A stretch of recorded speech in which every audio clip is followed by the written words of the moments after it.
Bagaimana cara menentukan merek itu berada di dalam satu kelas jasa? Rangemark. Assalamualaikum warahmatullahi wabarakatuh. Ketemu lagi dengan kami, Rangemark, kantor konsultan Haki terdaftar resmi di DJKI. Kami memiliki kantor pusat di kota Jakarta Selatan dan memiliki kantor cabang di kota Padang. Baik, kita akan membahas pertanyaan terkait merek ya yang datang atau yang masuk ke Rangemark. Pertanyaannya seperti ini ya.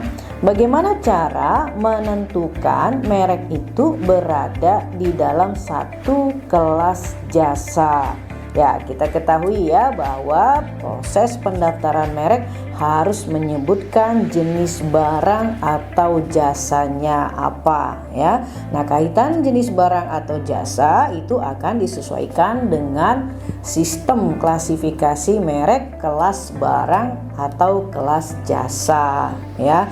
Nah, di dalam sistem pendaftaran merek ada 45 kelas barang dan jasa. Ya, dikatakan jasa ya apabila jenisnya merek itu mau melindungi di jenis jasa. Apakah itu contoh misalnya ya, apakah itu di jasa pengiriman barang, jasa konsultan HKI ya, jasa hotel, jasa kafe, restoran, motel ya, kemudian jasa toko online, toko offline, marketplace gitu ya, atau pemesanan online, perdagangan online, jasa penyewaan, jasa pendidikan ya, jasa organisasi sosial itu masuknya ke jasa. Nah, di dalam klasifikasi merek ya yang dikatakan kelas jasa itu adalah kelas 35 sampai kelas 45. Nah, bagaimana kita tahu merek itu berada di dalam satu kelas yang sama? Pertama, tentukan dulu jenis jasanya apa yang mau kita mintakan perlindungan terhadap merek yang akan kita daftarkan ya. Contoh misalnya merek Rangemark. Rangemark itu untuk melindungi jenis jasa konsultan HKI. Nah, setelah kita tahu jenis jasa konsultan HKI, selanjutnya kita lakukan pengecekan di mana? Di sistem klasifikasi merek ya, di laman skm.dgip.go.id ya. Nanti di sini akan muncul ya. Nah, masuk ke sana. Kemudian ketikkan jenis jasa konsultan Haki berada di kelas berapa ya, nanti akan muncul itu jenis jasa konsultan Haki dan kelasnya. Nah, silahkan pilih mana jasa yang sesuai begitu ya.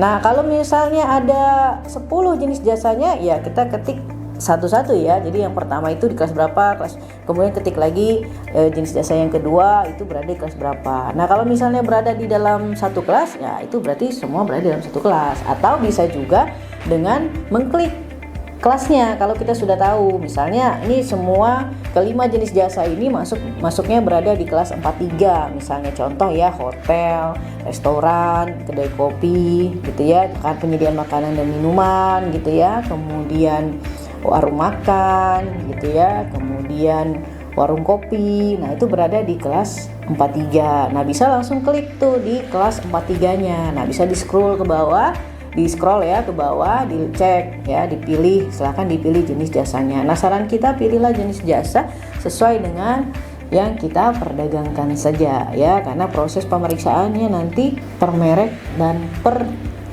jenis jasa yang kita mohonkan. Jadi kalau misalnya jenis jasanya ada 5 ya, kelimanya itu akan dicek ya dan dianalisa termasuk dengan mereknya. Begitu. Nah, begitu ya cara menentukan apakah merek itu berada di dalam satu kelas jasa. Jadi pertama harus tahu dulu ya jasanya apa saja yang mau kita lindungi dengan merek yang mau kita daftar. Nah, selanjutnya kita cek jenis jasanya ya, di mana ceknya? Di skm.dgip.go.id. Bisa diklikkan atau dituliskan ya, bisa dituliskan jenis jasanya, kemudian nanti klik pencariannya nanti muncul. Nah, tinggal dipilih jenis jasa yang mana yang sesuai dengan yang akan kita perdagangkan begitu ya. Nah, contoh yang berada dalam satu kelas itu adalah jasa restoran ya, jasa hotel, jasa motel ya, kemudian jasa kedai kopi, warung kopi ya, rumah makan, itu dalam satu kelas, yaitu di kelas 43. Nah, untuk cek kelas masing-masing kelas juga bisa ya. Tinggal diklik saja. Mau di kelas 35 tinggal diklik apa saja itu uraiannya. 36, 37, 38, 39, yang 40, 41, 42, 43 sampai 45 itu adalah kelas jasa. Demikian kami sampaikan, semoga ini bermanfaat. Assalamualaikum warahmatullahi wabarakatuh.